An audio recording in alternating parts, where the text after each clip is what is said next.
प्रभु यीशु मसीह का क्रूस का बलिदान स्वीकार क्यों हुआ? ऐसा क्या था प्रभु यीशु मसीह में? क्या आपने कभी सोचा है?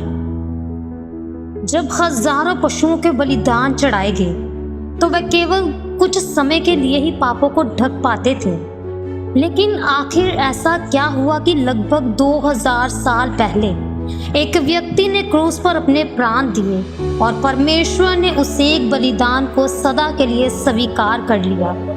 क्या कारण था कि यीशु का बलिदान बाकी सब बलिदानों से अलग था?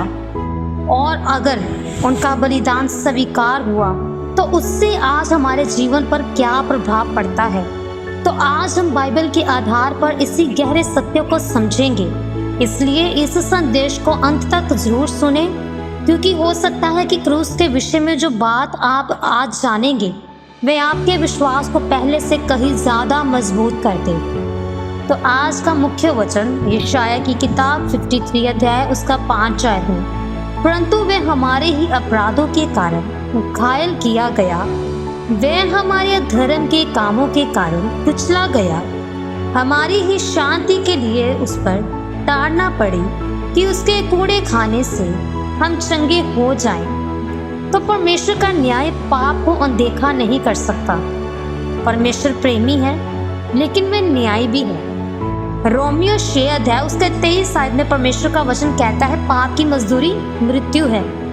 क्योंकि पाप की मजदूरी तो मृत्यु है, परंतु परमेश्वर का वरदान हमारे प्रभु यीशु मसीह में अनंत जीवन है। मनुष्य स्वयं अपने पापों की कीमत नहीं चुका सकता था, इसलिए उद्धार के लिए एक सिद्ध बलिदान की जरूरत थी। तो पुराने नियम के बलिदान केवल एक छाया थे। पुराने नियम में लोग मेमने और पशुओं का बलिदान चढ़ाते थे, लेकिन वह बलिदान स्थायी नहीं थे।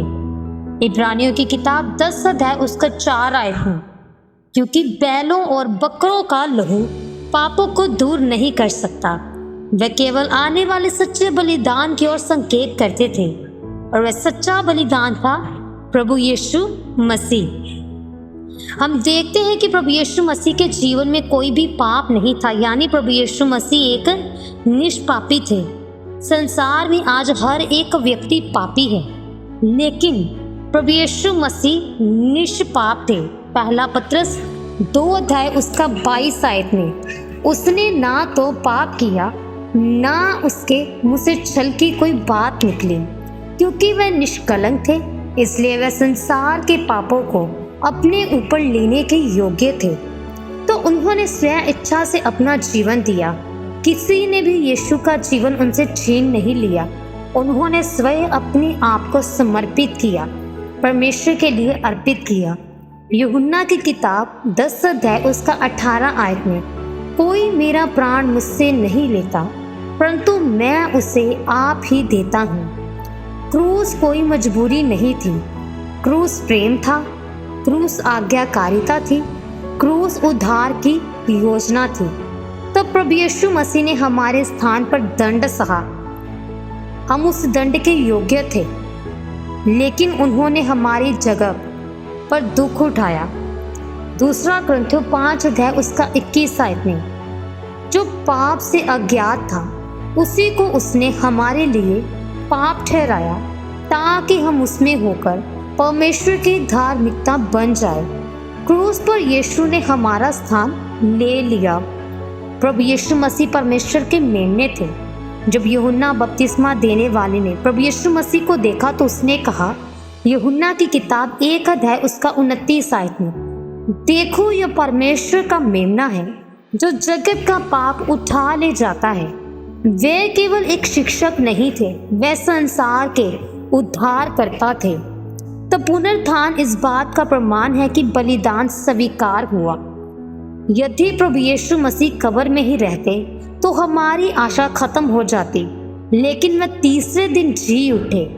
पहला कुरिन्थियों की किताब 15 अध्याय उसका 20 आयत में, परंतु सचमुच मसीह मरे हुओं में से जी उठा है। पुनरुत्थान यह घोषणा है कि परमेश्वर ने उनके बलिदान को स्वीकार कर लिया। मृत्यु हार गई, पाप हार गया और अनंत जीवन की विजय हुई। तो तो इसका हमारे लिए क्या अर्थ है? आज हमें पशुओं के बलिदान की जरूरत नहीं है। हमें केवल विश्वास के साथ प्रभु यीशु मसीह के पास आने की जरूरत है। यूहन्ना की किताब 3 अध्याय उसका 16 आयत में, क्योंकि परमेश्वर ने जगत से ऐसा प्रेम रखा कि उसने अपना इकलौता पुत्र दे दिया, ताकि जो कोई उस पर विश्वास करे वह नाश न हो परंतु अनंत जीवन पाए। यदि क्रूस ना होता तो क्षमा न होती, यदि क्रूस ना होता तो उद्धार ना होता, यदि क्रूस ना होता तो हमारे पास आशा ना होती। लेकिन क्योंकि प्रभु यीशु मसीह का बलिदान स्वीकार हुआ, इसलिए आज हमारे पास क्षमा है, अनुग्रह है और अनंत जीवन की आशा है। तो आइए हम अपनी आंखों को बंद करें और प्रार्थना करें। हे स्वर्गीय पिता, आपका धन्यवाद कि आपने अपने पुत्र प्रभु यीशु मसीह को हमारे लिए दे दिया। धन्यवाद कि उनका बलिदान स्वीकार हुआ और हमें उद्धार का रास्ता मिला। हमारे विश्वास को दृढ़ कीजिए और हमें सदैव क्रूस के प्रेम को याद रखने में सहायता दीजिए। प्रभु यीशु मसीह के नाम में मांगते हैं, आमीन।